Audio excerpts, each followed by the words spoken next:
5. The lines are locked. 4. Match day is near. 3. The picks are clear. 2. The picks are in. 1. Let the show begin. Game on.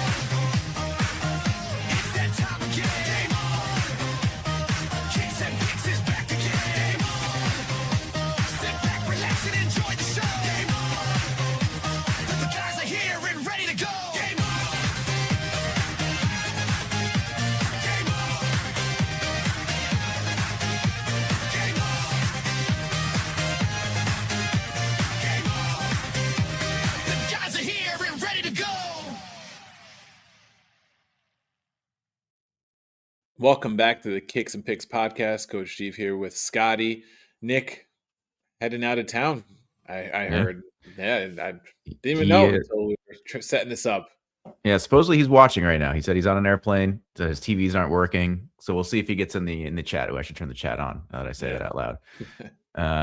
So we'll see. We'll see if Nick shows up via chat today, but not going to be on the pod. We'll once again, I'll just infer his picks that I normally would based off of how well I've known him for the last decade, and I think we'll be able to survive without him for a week. Yeah, we'll make it work. No marquee matchups this week in either league, so we'll just kind of do whip around after we cover Champions League and there he is, confirm watching. Nick is here.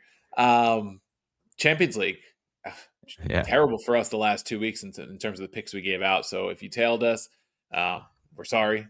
We lost money with you, and not a great couple weeks. Inter bailed us out to get one winner today in the 94th minute. Frankfurt did nothing in attack to get us a third goal to at least push that play of the day. So Frankfurt, it was a little rough.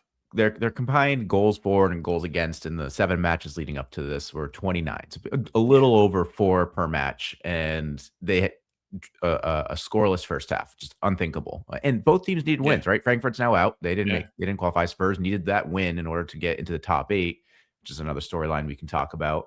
And it just went the other way. Like I can't believe that we didn't at least get to the 3. Like I thought that was a free bet where you're getting 3 goals. At least, get the push. And if it's a little week 8 magic happens, you get like a 5-6 goal affair, which isn't outside the realm of possibility with Frankfurt and Spurs. You get a little money on the side. Yeah, didn't happen. What are you gonna do? Yeah, that one hurt because I thought that's why we made that one the play of the day, because we thought that was at least minimal push. And then hopefully cash at even money, because it got to even money pretty close to, I think it was about lunchtime here. So that was the one that hurt. I liked Leverkusen in the morning. I didn't say it to you guys because they've been kind of up and down. Of course, they won today.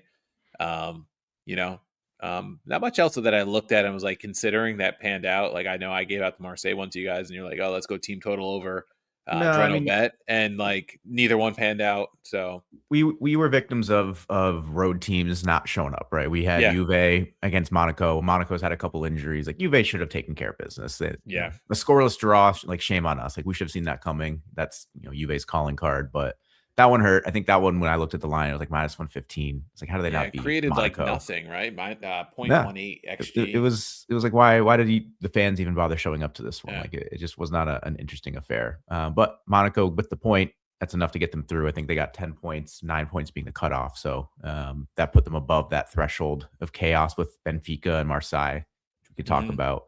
And then, Juve, I don't think they had a good chance at getting into the top 8. I think a win, a win would put them at 15. Yeah, that wouldn't have been enough. So it didn't really matter for them. A draw there, I guess, was sufficient. So, yeah. And then Real Madrid teams. I think that was the one that we were pretty certain on. Real Madrid needing the win to get in the top 8. Of course, you're especially in turmoil right now. Like you want that bye week. The last thing you want to do is crash out of Champions League in the first round of knockouts. And it's a possibility. It's certainly something to consider. The other storyline on the flip side is the team they're playing, Benfica, getting the final goal from their goalie in the 96th minute to advance. They were level with Marseille. They needed one more goal to break the tie on goal difference, and somehow they figured it out in the 95th minute. So they must have had a shout from somebody in the booth, give them a heads up that they needed one more goal. Sends up the keeper, gets a nice header on it. So Benfica beating Real Madrid 4-2 at home. Mourinho's revenge, right? Like I'm sure that guy is pumped to get one over on his old club. Maybe an audition too. Obviously, Real Madrid haven't opened bench for a manager, so yeah. Mighty Kyrat got 2 in on Arsenal today. They did. Arsenal, they were the only team that really had nothing to play for. Yeah. They had clinched the top spot pretty much, and I think they opened it up 3-1. I think it was like 2-1. It was a late penalty to get the second one or something. Yeah, so I don't think it's ever really in doubt. Yorker got the opening goal, so I guess good for him. But I'll wait until he I scores looked at some stuff a live around halftime. Like I saw that Atleti Barcelona. Was 1-1. Yeah, Barcelona was down. That was a good number. But like when you're like in line to lose like 4 of them, you're like, do I really want to throw more out there and possibly not get it right? Bayern was the other one that they ended up cashing in the second half. They were, I think, 0-0 at halftime. I think that was like close to even. But the surprise was Atleti. They were a nice number. Like, oh, maybe like, and then they went down 2-1 to Bodo in the 59th minute, and Bodo getting through. One of the surprises, I'd say, right? Yeah. Leeds City up there. At the expense of Marseille too, right? Marseille coming in, these last 2 weeks, pretty much just needed a point, I think, to get through. Lost both games to close it out. Now they're sitting on the outside looking in. That's a tough one. I think that was one of the clubs where it's like, they're towards the bottom right now, but they could upset somebody in the first, maybe second round. Got the offensive output and putting up a goose egg against Club Brugge, which I said was possible when we were talking about it in the text thread. And I was like, I get the point. Marseille should be getting the win here, but Club Brugge at home is tricky in Europe right now. The last 2-3 seasons, they've been a tough out at home. So, hindsight 2020, lessons learned. I don't think we're going to be betting against Club Brugge at home anytime soon. And I think too, like you mentioned, a goal differential comes up big in a competition like this, where there's so many teams, right? Not only does Benfica benefit from goal differential, so does Bodo with the -1 in the same amount of points, right? Same amount of points for Bodo, Benfica, Marseille, Pafos, Union Saint-Gilles, all on 9 points, and it's just that goal differential ticking on down. 2 get through, 3 don't get through, and it comes up big, even bigger now than the old Champions League format, because there's so many more teams competing for those spots. Yeah. And like Nick just said, Napoli sitting all the way, not just missing out, sitting all the way down there in 30th place. After the loss, closer to being last place Kairat than they are to qualifying. That's kind of shocking. I mean, I know they've also had their share of injuries, but bad loss to not getting in the top 24 when with the success you've had, at least domestically, over the last 3 years. I think they came in like crazy. 25th or 26th, right? They dropped a bunch of spots by not getting any points today. Yeah. So and the goal differential -6. Yeah, Conte. I mean, part of me wonders, like, would Conte rather just not be in this, like, knowing he doesn't have the squad to win it, because then he can compete with Inter and Milan, maybe? I don't know. Maybe. I thought you were going to go with, does he prefer not being in this because there's still 3 days left in January and he can use this as an excuse to get more funds for players? That might be another angle. That's a classic page of the Conte how to be a manager playbook. Yeah. So when you look at the top 8, Arsenal, Bayern, Liverpool, Spurs, Barcelona, Chelsea, Sporting, and Man City get through on 16 points or better. So you need between 16 and 24 points to clinch a bye, basically. Teams that just miss out: Real Madrid, Inter Milan on 15, PSG on 14, Newcastle on 14, who they drew today. Biggest surprise in the top 8, Scott. I mean, part of me would say Sporting, but they're usually pretty consistent in Champions League. That's the one. But based on domestic form, I mean, Spurs on 17th and at 4th is pretty surprising too. We talked about it a little bit last time. Well, the weird part about Spurs is, like, we talk about how bad their defense has been all year long. They're sitting there with 7 goals allowed through 8 matches. Yeah, that's crazy, right? Yeah. Like less than a goal a game. Again, second best in the competition, I think. Yeah, tied with Newcastle. Yeah, so that is the dichotomy of Tottenham Hotspur these days. Definitively not a strong defensively team. They have talent. Maybe it's just structure or what have you. Someone smarter than me would have to explain that. But for whatever reason, it's been working in Europe. And honestly, like Liverpool, similar state of affairs. Like Liverpool have been a mess all year long. I know they're higher than Spurs are in the table, but not a dominant team. Haven't won a game in the league since December 27th. I just looked that up. Made quick work of Marseille and Karabag today. You wouldn't guess that that's a Liverpool team that's just about ready to fire their manager. But here they are with a 12-goal differential, 20 goals scored. I know 6 today helps a lot, but the 8 allowed against some pretty stiff competition, and I think they beat Real Madrid, right? So again, Real Madrid in their own state of turmoil. It's just kind of a crazy top 8 here from the English table perspective. 5 of these top 8 teams are from England, and very 2, impressive. maybe 3 you could argue with Chelsea are having relatively disappointing seasons. Even City, I guess, by their standard, disappointing. But yeah, it's a surprise. And we talked a little bit about it on the last pod. It's not so much, I don't think, like just down to these clubs having a higher end level of talent in their starting 11. I just think they've got the depth and the funds to support quality players even through the bench, right? Liverpool today playing with just one center back, but you've got Wataru Endo coming in to play right back after Frimpong pulls his hamstring in the 3rd minute. You got Gravenberch, who's slotting in as center half, filling in for Kanate, who's on bereavement leave, and Gomez picked up an injury in the last one. So it's just those types of quality pieces that can fill in those gaps instead of having to rely on a unproven 20, 21-year-old kid from your academy. It makes a big difference.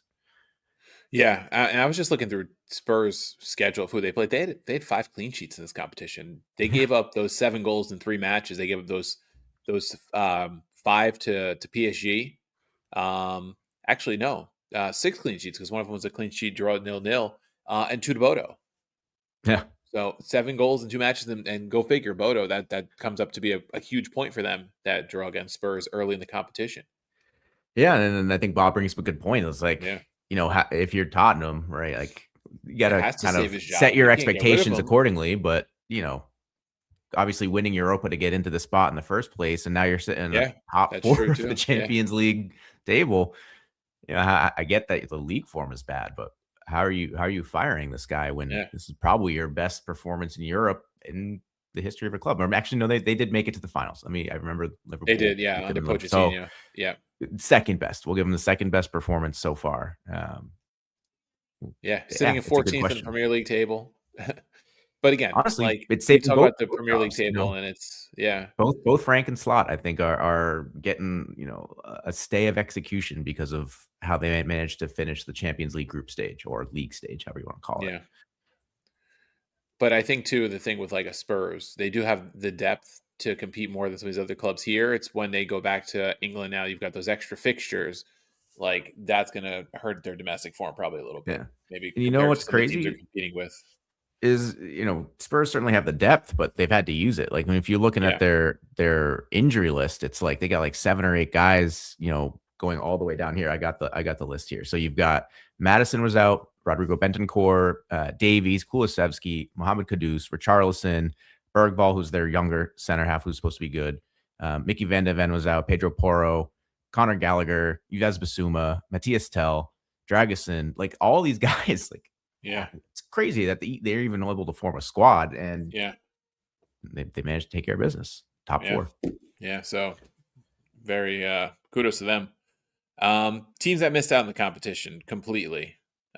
We go back to the standings here. We've got Marseille, Paphos, USG, PSV, Athletic Bilbao, Napoli, Copenhagen, Ajax, Frankfurt, Slavia Prague, Villarreal, and Kairat. I mean, there's some surprises there. There are. I don't know if Napoli is the biggest, or if it's someone else. I think it's Napoli's probably the biggest. I think you can make a case for Marseille. With their attacking talent, they probably should have been through, especially when you're looking at some of the names that did get through, between Bodo and Karabag. You can make a case for Olympiacos and Club Brugge. But I'll channel my inner Nick here.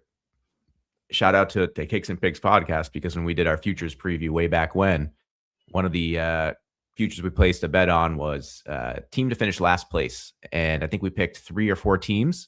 And I believe Kairat was one of them. I think we had Kairat. I think we had Paphos. I think we had Slavia Praha. And I think we took Bodo. But I don't know what the full payout is, because if you put, equal units on all of those, I think it still ended up being like closer to 2 or 3 to 1. But, shout out us for getting one of the 4 in there. Yeah, I was between Kairat and Paphos. I figured Kairat hosted them in like match week 2 or 3. I figured, okay, if Paphos has to go there, then I'm going to take Paphos as the team to finish last. And they ended up getting that result against Olympiacos early on, and I was like, oh, there goes this, and that was dead pretty early. Yeah, I mean Paphos very close to making it through too, right? They're sitting there at 9 points. It's just a goal differential game for them. One off of Benfica, right? So if they had just been able to stem the tides a little bit on the defensive front, conceding 11 goals, maybe you can make a case for them that they could have gotten through. But overall, I mean, everybody I think performed pretty well. There wasn't really a whole lot of disappointment outside of Napoli and I'd say maybe Marseille. Yeah, so now so the draw for the playoff phase, you have 9 through 16 are seeded, and then the teams from 17 to 24 are unseeded. I just want to double check how they go about that. So we can't get Real Madrid, Inter, PSG, Juve, Newcastle, Atleti, Atalanta, Leverkusen. None of those teams can play each other. So you avoid like Real Madrid against PSG in the playoff. Those teams will draw from Dortmund, Olympiacos, Bruges, Galatasaray, Monaco, Karabakh, Bodo, and Benfica. So for the most part, depending on how those draws work out, most of those teams will be favored to advance the round of 16, I would think. Yeah, you'd think. But crazy things have happened, right? Yeah. Like, would it surprise me if Club Bruges gets through, depending on who they draw and against any of those teams? Yeah. No, I don't think so. No. That, like I said, they've been a tough out at home for the last 2, maybe 3 seasons in Europe. So, yeah, I wouldn't count anybody out. Benfica, maybe they got a little bit of a spark. Maybe they can make it through. We'll see. Yeah, I was looking at they're in like pods of 4. It looks like so. It's like Monaco or Karabakh against Newcastle or PSG. So you're gonna get Monaco against PSG or Newcastle, Karabakh against PSG or Newcastle. You get Galatasaray and Bruges against Atleti or Juve, Benfica and Bodo against Inter or Real Madrid, Olympiacos or Dortmund against Leverkusen, Atalanta. So I guess the like juiciest matchup you're gonna get is probably like Dortmund against either Leverkusen or Atalanta would be a good one. Maybe you get like a French derby type match where it's Monaco PSG.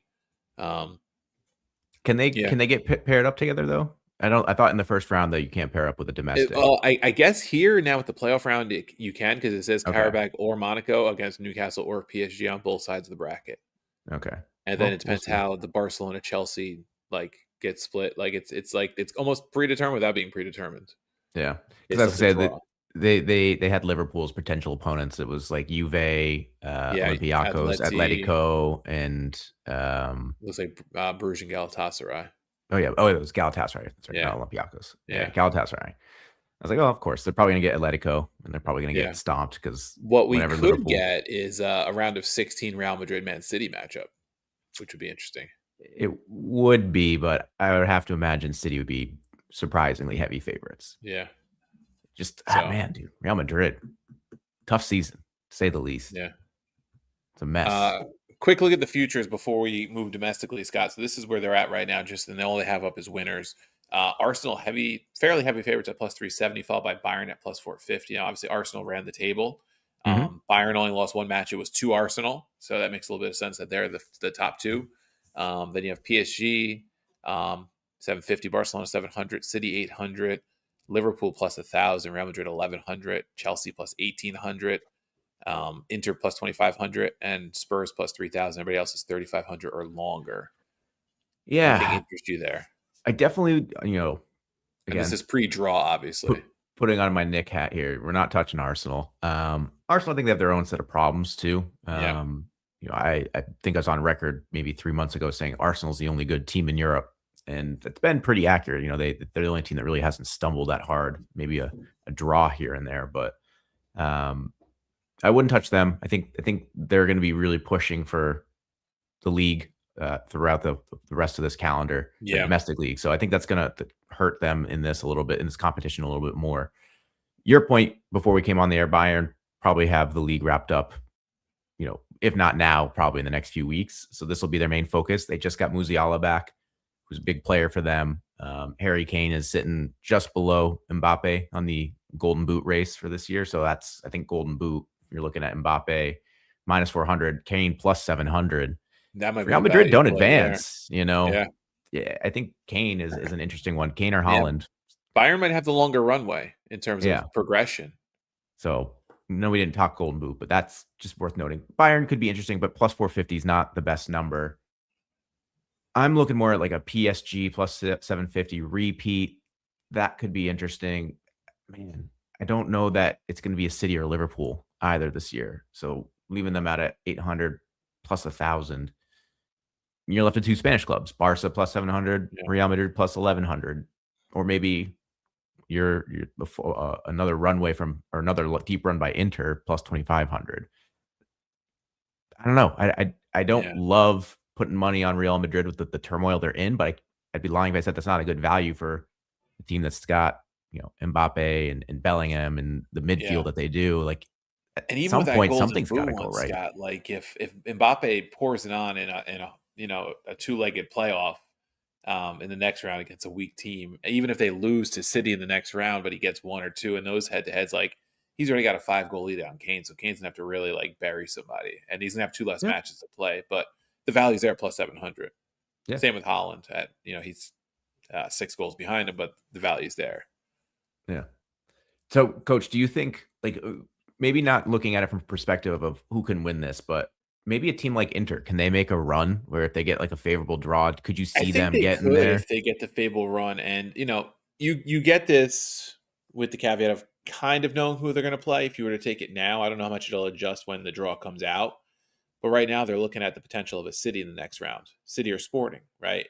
If they get through their playoff match, so your faith in them probably depends on if it's City or Sporting, but they've played City in this competition the past couple of years, I think, or at least in recent years, and they've played them well. They'll play them tight. They'll probably play a more defensive game against the City than they will against some of these other sides. And then, it's tough though, because those teams, right? City, Inter, Real Madrid, their potential quarterfinal match is going to be against a Barcelona, a Bayern or an Arsenal, potentially. So that makes that path a little bit harder. You kind of got to look at potential opponents and like, like I'm looking at for kind of teams get that can get you to like the semis, right? Like if you get somebody to the exactly. semis and it's a large enough number, it makes sense.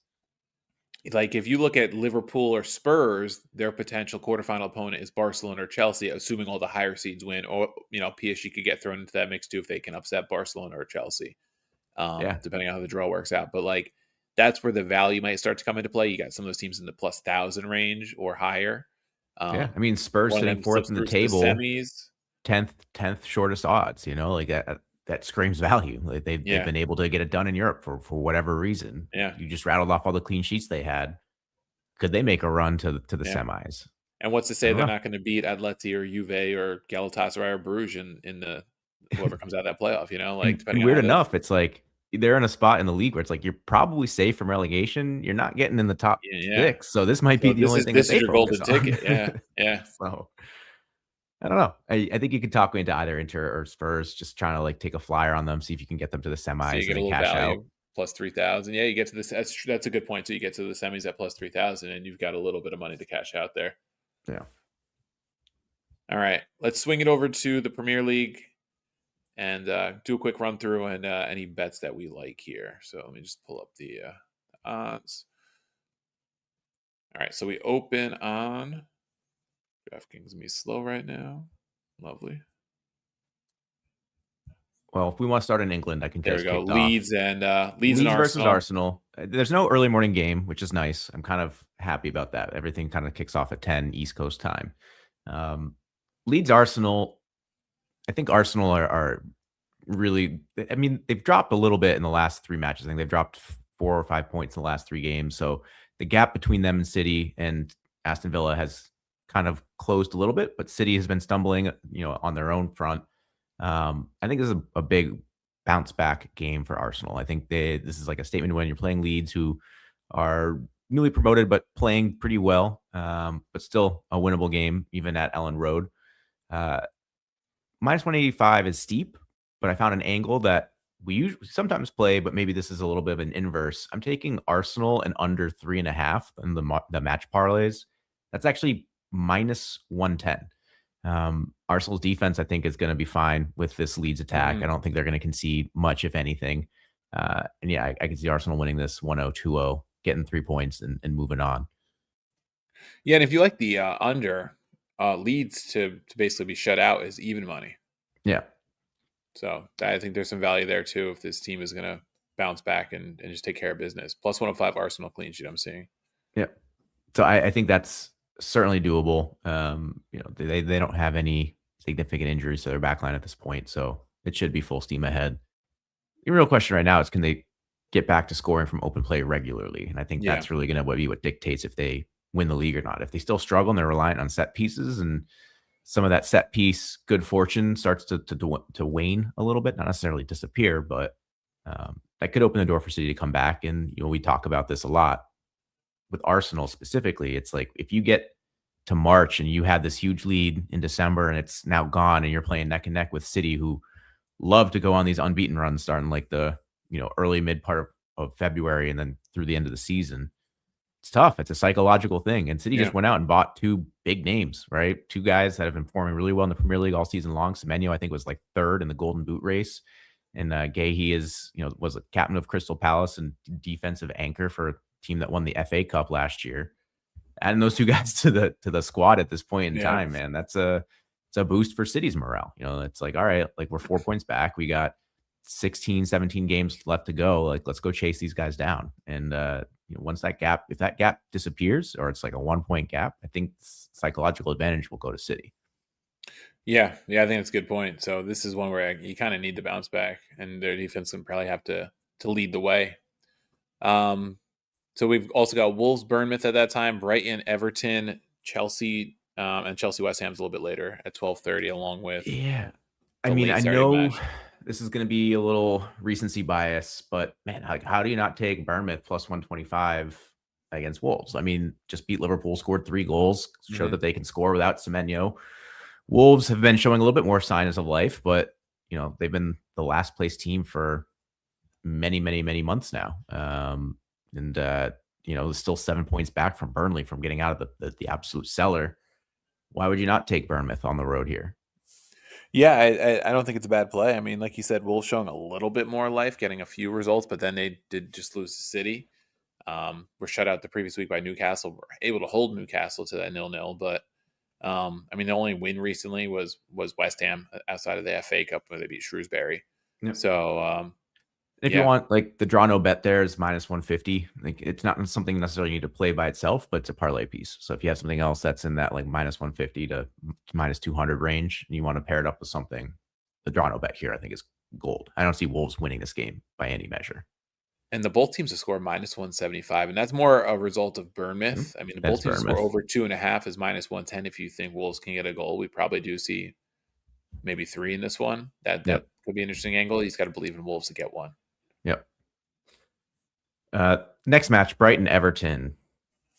God bless if you want to take the bait here and take Brighton. Everton have been starting to struggle a little bit. I think they've got 1 win in their last 4 matches in the league.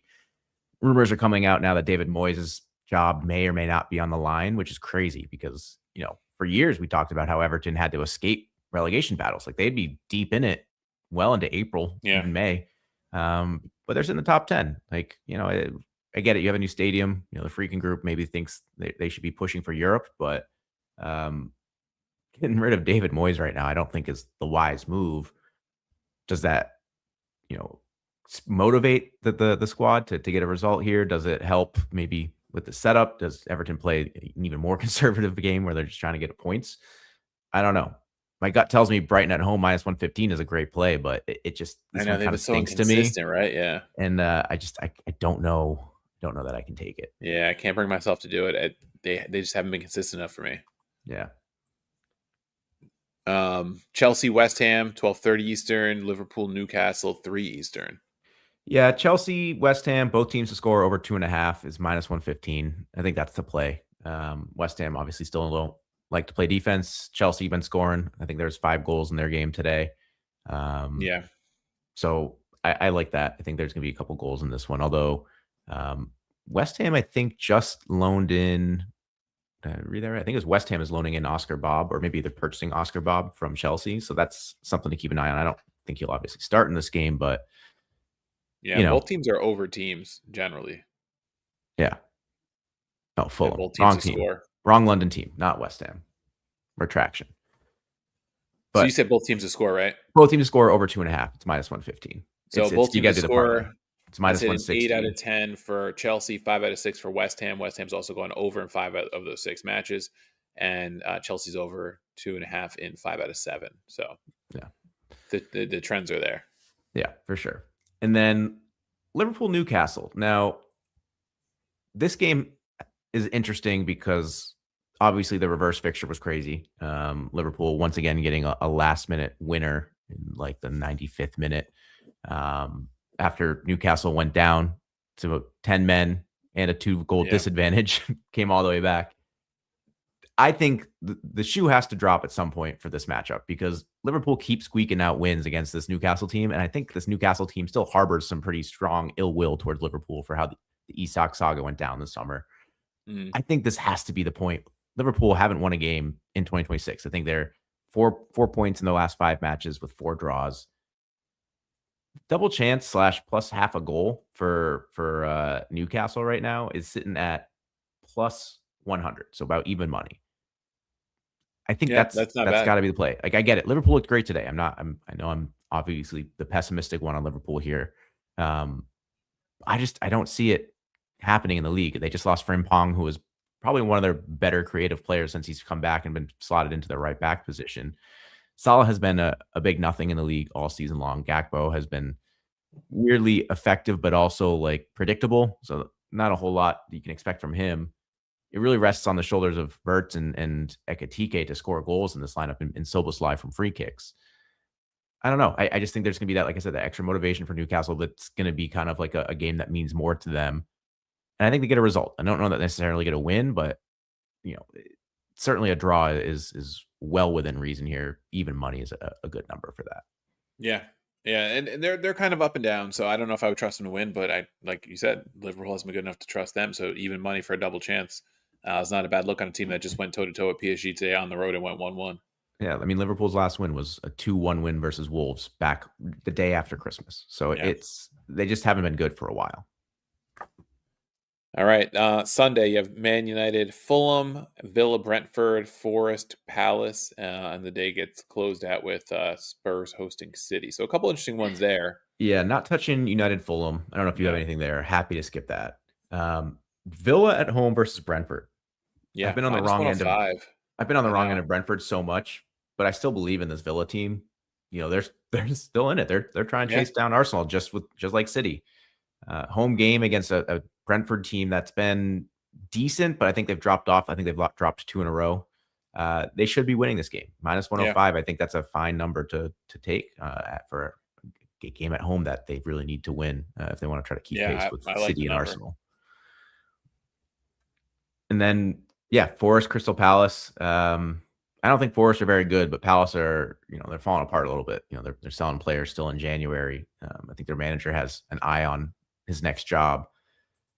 So this is a beware game. I don't think I would like to take Forest at home at minus 105, but I also don't want to bet on Palace in their current chaotic state of affairs. So probably stay away.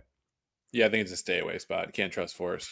And it's Palace usually good for an under, but if you're selling your main center half, I don't know that necessarily continues. So it's tough. Yeah. Spurs City. What do you think of that? Spurs at home getting plus 350.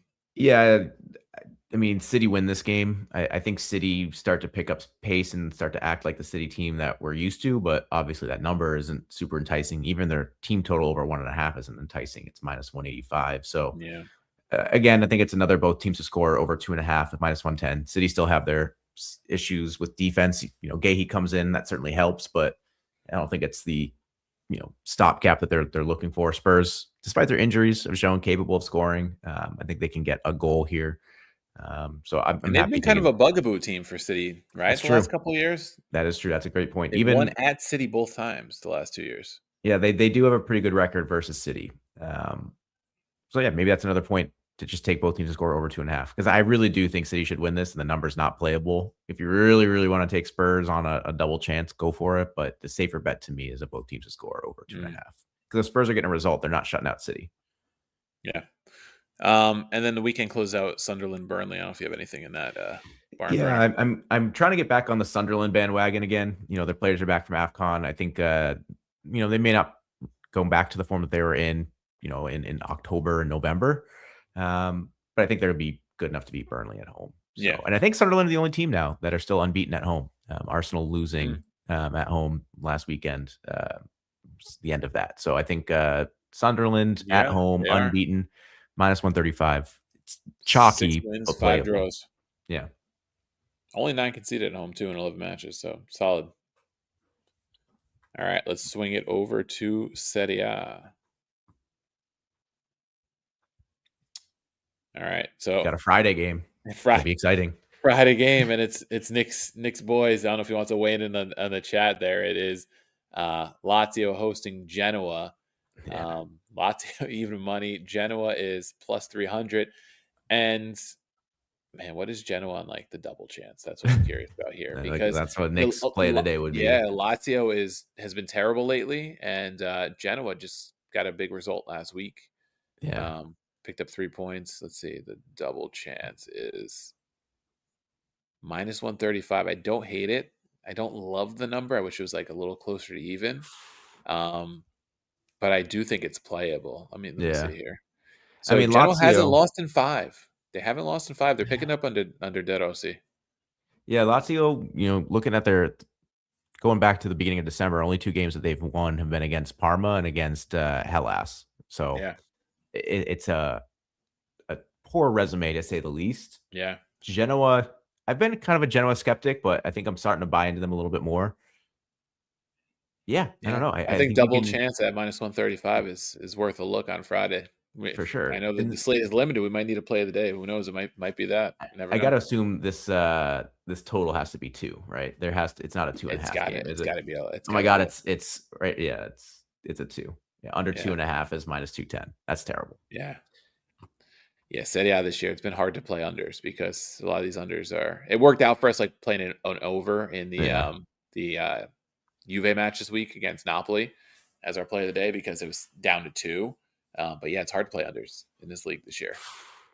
Yeah, both teams to score no was -150. Almost playable. Honestly, that's almost playable. Again, another parlay piece, but I don't like parlaying games across different days. So I don't know if there's any other Friday games in like France or Spain this week, but probably Germany. There's usually one like all those leagues, but this one, I like the double chance -135. Saturday we've got Pisa, Sassuolo, Napoli, Fiorentina, and Cagliari, Verona. I mean, it's so hard to trust Fiorentina. I mean, I know Napoli's not playing well right now, but to go to the San Paolo and get anything, like I'm so tempted to be like, if you could get them +1, I don't think it's gonna be at +1. Now it's +3/4 of a goal. Yeah, +1, you'd have to go to -160. So maybe that's like a parlay piece if you didn't keep it close. But I don't trust Napoli right now, -150. No way. No. I think don't know if I trust goals either because both teams to score -115. And I don't know. Haven't been that consistent, either one. So it's like I don't know. Maybe a stay away. I guess the question I would ask myself is if Nick said both teams to score -115, I'd say who's scoring for Napoli right now. Yeah, I mean Højlund scored today. A very short list. Yeah. Let's see. I mean, Pisa stink pretty bad, but do you trust Sassuolo? Probably not. I think you could talk me into bet.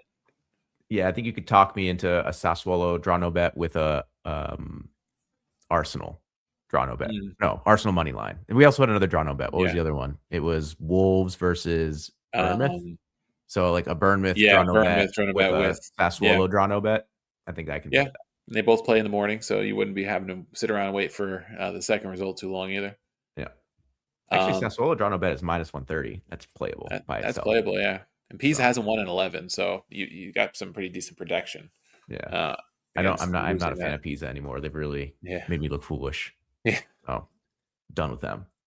Cagliari hosting Verona. Verona's pretty terrible. Cagliari is a tough place to play, but I don't know if I'm like that into it to go risk money on it. No, I don't think so. Sunday we have Torino Lecce. That's like polar opposites, right? Torino who bleeds goals. This is almost a must. Doesn't score. This is almost a must get a result for Lecce. Not quite a must win, but with Fiorentina's form coming back now, they're very close to sneaking out of the relegation zone, and Lecce would be the team that they would pass. you're getting a team in Torino that, is sitting in the bottom 4, bottom 5. I think you really need to get a result here if you're Lecce and you want to give yourself a little bit of and they did padding. win the reverse fixture at home 2-1. So Lecce plus half a goal is minus 115. I don't know. I think it's tempting. It is, just because Torino can't keep anybody out of the net. I mean, Torino is now down to 40 goals allowed. 40 That's got to be worst, right? Yeah. It's worst record. I mean, they're somewhat safe right now because Fiorentina's on 17 and they've got cushion on Lecce. Yeah, Lecce, this is a spot where if they don't get a win, they're probably getting relegated because Fiorentina's going to pass them sooner rather than later. Yep. Yeah. They just don't score. 13 goals scored in 22 matches. My goodness. Yeah, I mean, Lecce, if you lose, let's say Lecce loses this game to Torino. Torino goes up to 26 points. You're now looking at the back of Parma and Cremonese. So that's basically your hope is jumping one of those guys who are going to be 5, maybe 6 points ahead of you. Yeah. So. Yeah, good point. Both teams to score is yes. I mean, we just said Torino, terrible defense. Like I said, I think Lecce can get a result, but, are they keeping a clean sheet against Torino? I don't know. It was 2-1 reverse fixture.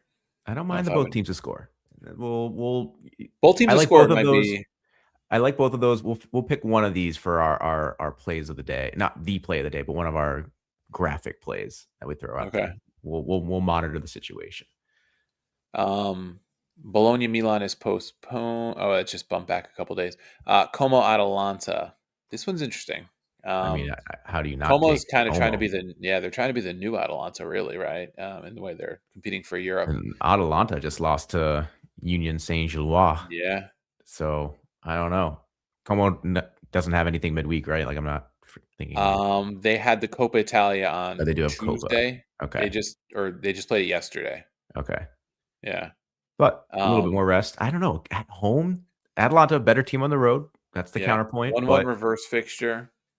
I think you got to take Como. I don't know. And it's a good number. Nick would want us to fight the other way, but I think my gut tells me Como plus 125 at home. And the way that Atalanta looked today a couple times for us too. I mean, and this is the one too. If Como gets this, I think they're locked into top 6, which almost guarantees a Europa League spot or better. So now you're telling me you're betting narratives too, Coach? I mean, Bologna's not catching them. Lazio's not catching them. So Atalanta's the only one with an outside chance if they get the head-to-head here. So I think you're right. At home, plus 140 or so, plus 135. I think that's got to be the play. Atalanta didn't look great. I mean, they had a lot of possession, didn't do a lot with it. 3 shots on target against team that should be in the bottom 12 or so for the Champions League. Yeah. Cremonese Inter. Don't think I'm staying away from that. Can't find anything there unless you want to play player props. But yeah. Parma Juve. Don't think there's much to find there. Similar. I mean, let's see. What's a Inter Juve parlay? It's minus 120. Both these guys getting easy results on the road. Could be a play. Yeah. And then we go to Monday for Roma Udinese. Roma's minus 110 on the road. That's got to be a lock. I'm taking it. It's got to be a lock. I mean, I know Udinese is sitting right there. They're actually tied with Lazio, and they're level with Lazio in the table. But they've been decent. Man, 9 losses so far this season, just the 8 wins. I think Roma. I mean, if you're looking at if you're serious for top 4, you got to win a match like this. Yeah, I mean, Napoli's struggling right now. Juve probably will pick up the points, like we just said. Yeah, I think Roma, you really want to kind of use this as an opportunity to maybe put a little distance between you and Napoli at the very least. Yeah, I agree. And then for whatever reason, the Bologna-Milan match has moved to Tuesday. Bologna plus 230, Milan plus 105. Goals. Could be. I like goals in this. Let's see. Total over 2.5 is minus 105. I don't know. I think I like that. I think I'm good with that number. Yeah, and Milan hasn't lost a match in the league since the opening week, which is crazy. Yeah, both teams would score minus 130. I mean, I'll take the over 2.5. I'm happy with that. But if you're a little skittish and you'd rather go both teams to score, I wouldn't blame you. Minus 130 is certainly fine. What's their team total, Milan? Over 1.5 is plus 105.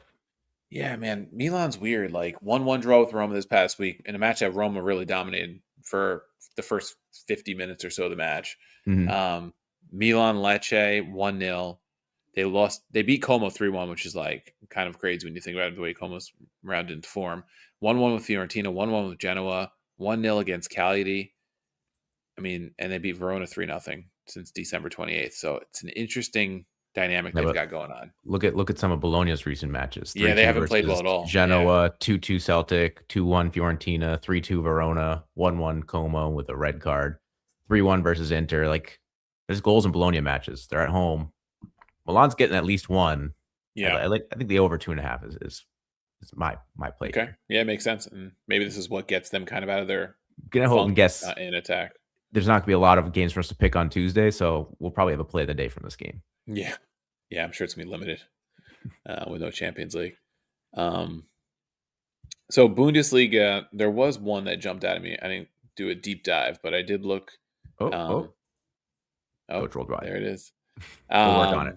Yeah, I did notice Hoffenheim -130 at home against Union Berlin. We did. I know Union's been better lately; they've been improving.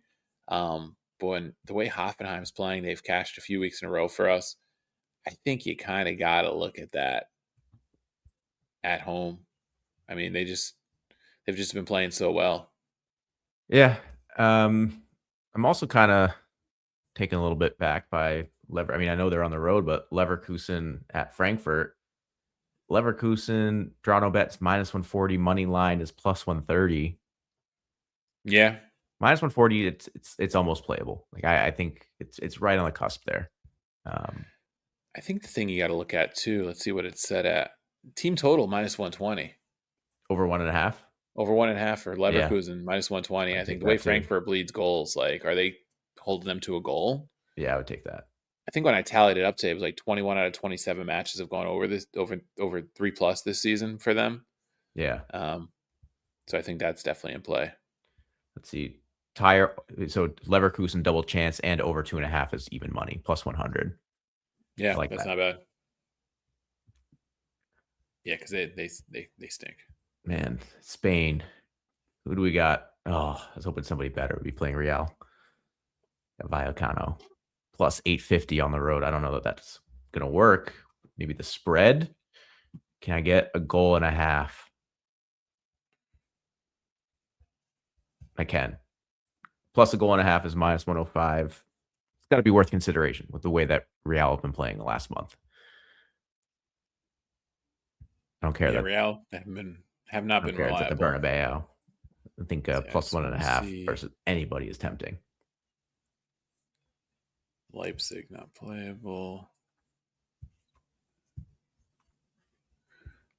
Dortmund. That's all I got. -465. Yeah, I was just running through the Bundesliga real quick.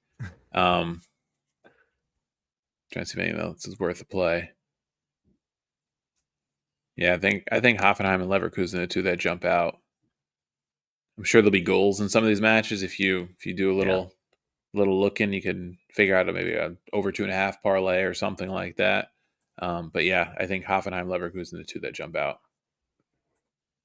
John is saying Como team total. I don't know if we saw that earlier, but yeah, I mean, he's on the Como I'd team ride total. that too. I think anything Como, I like that too. I would buy this weekend for sure.